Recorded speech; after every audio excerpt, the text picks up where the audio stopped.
ఇక Secunderabad railway station లో 5 ఏళ్ల బాలుడి అదృశ్యం ఆలస్యంగా వెలుగు చూసింది. హైదరాబాద్ ఉప్పల్ చిలుకా నగర్ కు చెందిన మహిళ ఇంట్లో గొడవపడి తన 5 ఏళ్ల కుమారుడితో సహా సికింద్రాబాద్ రైల్వే స్టేషన్ కు వెళ్లి ప్లాట్ఫామ్ నెంబర్ 1 మీద నిద్రపోయింది.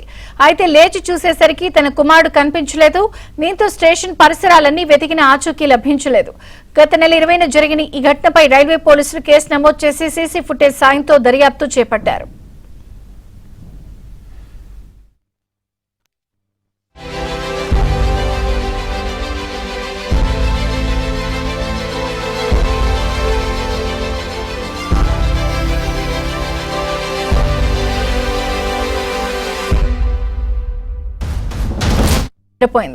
అయితే లేచి చూసేసరికి తన కుమారుడు కనిపించలేదు.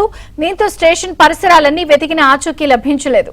గత నెల 20న జరిగిన ఈ ఘటనపై రైల్వే పోలీసులు కేసు నమోదు చేసి సీసీ ఫుటేజ్ సాయంతో దర్యాప్తు చేపట్టారు.